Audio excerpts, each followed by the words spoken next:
Hello, আসসালামু আলাইকুম। আজকে খুবই ইম্পর্টেন্ট একটা টপিক নিয়ে কথা বলতে আসছি। যদি আমার ঠিক হয়ে থাকে অবশ্যই একটা লাইক এবং শেয়ার দিবেন, কমেন্ট করে জানাবেন।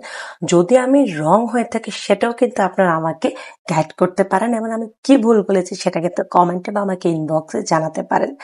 সো এখন চলে আসি মেইন টপিকে। অনেকদিন ধরে মানে লাস্ট ৫-৬ দিন ধরে দেখছি যে কোকা কোলার একটা অ্যাড করার পর এটা খুব ভাইরাল হয়ে গেছে। কারণ অ্যাডটা আসলেও আমাদের সামঞ্জস্যতা হয়নি। তারপর হচ্ছে কি একটা করাটা যে ইনফরমেশনটা দিয়েছে সেটাও একটা ভুল ইনফরমেশন দিয়েছে। আমি সেটা মানে সমর্থন করি, আমি সাপোর্ট করি। আমরা যে জিনিসটা আসলে পছন্দ করিনি সেটা যে আমরা ওদেরকে জানিয়েছি সেটাও আমার সাইড থেকে দ্যাটস ওকে। কিন্তু আমার যেটা প্রবলেম হয়েছে, আপনারা এরপর থেকে যত ইনফ্লুয়েন্সার আছে, যত টিকটকার আছে, যত ইউটিউবার আছে, তারা কি করছে, একটা কোকা কোলা কিনছে, কেনার পর সেটা দিয়ে ওয়াশরুম ক্লিন করছে এবং এটা দিয়ে তারা ফেসবুকে বা বিভিন্ন সোশ্যাল প্ল্যাটফর্মে আপলোড করে বোঝাচ্ছে যে তারা জিনিসটা সমর্থন করছে না। মানে সিরিয়াসলি, মানে আমি বলতে চাচ্ছি, ভাই তোমরা কি মানে মার্কেটিং লেভেলটা বুঝো? মানে আমি যদিও বিজনেস স্টুডেন্ট না, কিন্তু আমার কাছে কেন যেন মনে হচ্ছে আমরা যে ওদেরকে হেট্রেট করছি, আমরা যে ওদেরকে লস করাচ্ছি, বা আমরা যে জিনিসটাকে ইউজ করব না সেটা যে তাদেরকে বুঝিয়েছি, বা জিনিসটা যে আমরা এখন থেকে আজকে থেকে ব্যান্ড করে দিচ্ছি, আজকে থেকে আমি তুমি আমরা কেউ এটা ইউজ করবো না, এটা ওদেরকে বোঝানোর ট্রাই করছে, ওদের ক্ষতি করছে। আসলেও কি ওদের ক্ষতি হচ্ছে?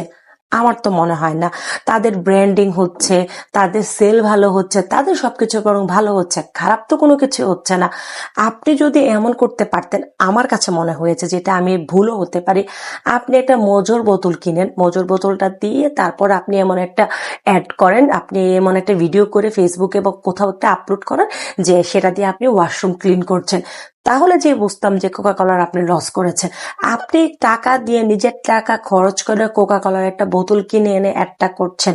আপনার মতো আরো ১০০ জন করছে, ১০০ জনকে দেখে আরো ১,০০০ মানুষ করছে।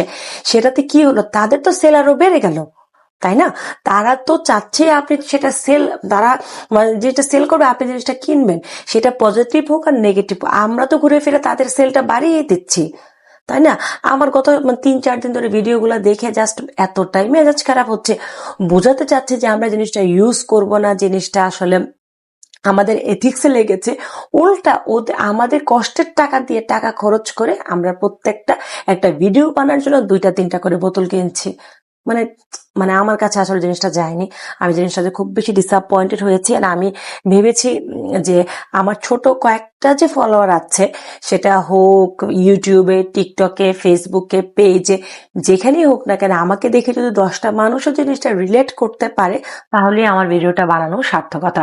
আমি জাস্ট এখানে এতটুকু বোঝাতে চেয়েছি, একটা জিনিসকে আপনি ইগনোর করার জন্য, হেট করার জন্য, আপনি এটাকে হেট্রেট বোঝানোর জন্য আপনি কিন্তু পারচেস করে তারপর এটা অ্যাড করতে পারেন না, তারপর এটাকে নিয়ে ভিডিও করতে পারেন না, তাহলে কিন্তু তাদের টার্গেটটা ঠিকই ফিল আপ হয়েছে, আপনার টার্গেটটা কিন্তু না। সো আমি এখানে ভুলও হতে পারি, কাইন্ডলি আমাকে একটু রাইট করবেন আর ভিডিওটুকু শেয়ার করে আমার ইনফরমেশনটুকু সবার কাছে ছড়িয়ে দিবেন। আল্লাহ হাফেজ।